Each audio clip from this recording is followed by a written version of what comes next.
Hi everyone, this is Dr. Mike, host of the free iTunes podcast, Psychiatric Secrets Revealed with Dr. Mike, but that's not why I'm here today. This is another Saving Savvy episode, this time looking at 3G wireless connectivity. And I'm going to compare several different carriers. So for those of you that don't know, 3G connectivity is basically using your cell phone system, either your cell phone or a cell phone type modem, to get the internet on some other device or on your cell phone for that matter. And this is my little disclaimer here. The following tests represent the experience of the author. The conclusions represent the opinion of the author. Your experience may vary. So that's in there. So you might have a differing opinion, and that's just fine. But this is my opinion based on my real life little research here. And this research all started with this device here. This is a Virgin Mobile MiFi modem. And I was setting this up for a friend, and we found that after we set it up that the reception was really just terrible. It was very, very slow. We took it to a different location and it was significantly better. So I thought, gee, why don't I gather a couple of these different units together and see if we could figure out if one was better than the other or if they're all good or whatever. So it started out with this little Sprint mobile device. So again, this represents, this is actually a Virgin Mobile, but it really represents the Sprint network. And then we also looked at a identical device from Verizon. This is the Verizon MiFi device. And then we looked at a USB modem from Cricket. Cricket is a regional carrier that's trying to go national. Some people love it, some people hate it, but we'll be using that device too. And the area where this experiment was conducted was Northern Illinois. Specifically, we picked 4 locations.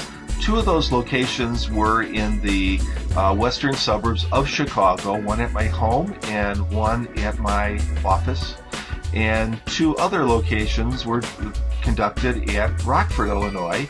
Rockford is the second largest city in Illinois, so it should have good Wi-Fi connectivity. One of the locations was in downtown Rockford, which should have good Wi-Fi connectivity, and one was in a hotel complex or hotel campus where there was 12 or more hotels right by the interstate. So of course that should have good connectivity too. And in fact, on the various carrier maps, all of these areas that I tested should have good coverage. So these were 4 real-life locations. The tests were conducted indoors because that's kind of where I would use it. The devices were placed by a large window, however, to give them a decent chance. So this was not some interior basement experiment. These were all placed by large windows, typically above the first floor.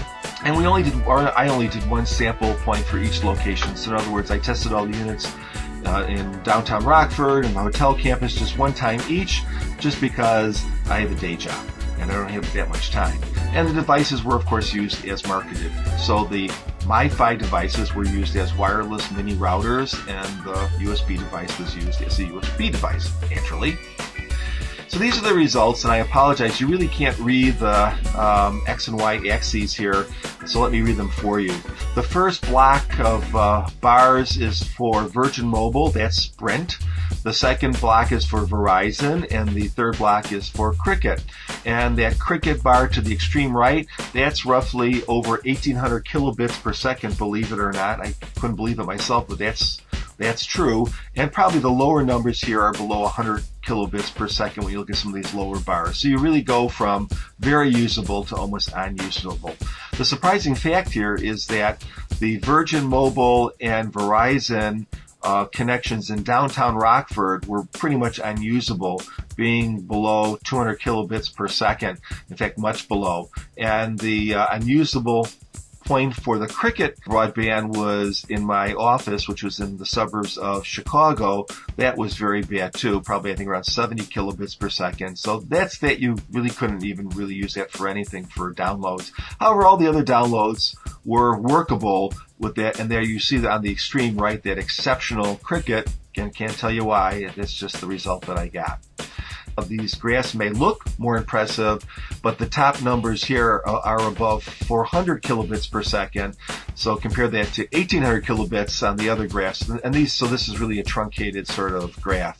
And here again, you see this similar results as you would expect, with the real crummy speeds coming from Sprint and Verizon.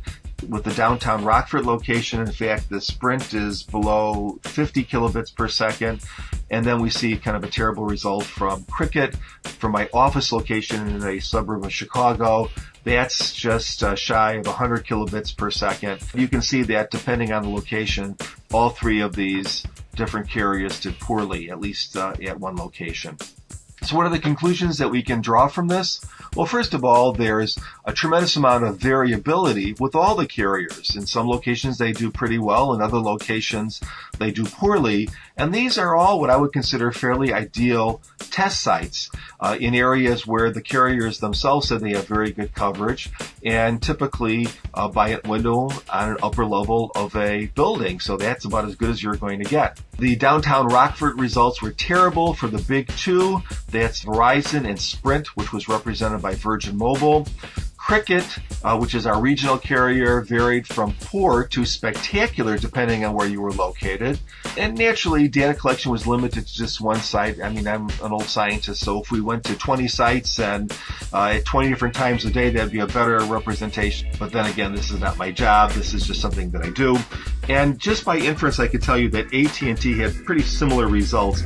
I didn't have an AT&T modem, but my smartphone is an AT&T smartphone using their service. And I will tell you that, for instance, in the downtown Rockford location, even though I might have 4 bars on my phone, I'll frequently have any kind of data just instantly just drop out on me. So I would say it's pretty similar to the other carriers, at least in that regard. Remember that 3G results can vary tremendously. No particular carrier in this experiment offered a high level of consistent service claimed by the commercials. And there's more than bars that determine speed. So for instance, bars are important, but traffic on the network is also important, and traffic at that particular tower is important. All those variables will affect how quickly your data comes down and goes back up.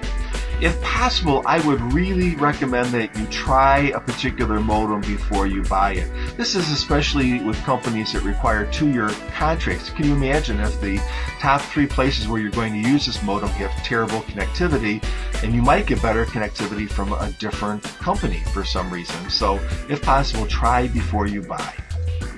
And so with that, I'd like to say thank you. And as always, please give my free podcast a listen. It's on iTunes, and it's called Psychiatric Secrets Revealed with Dr. Mike. Thanks, everyone, and have a great day.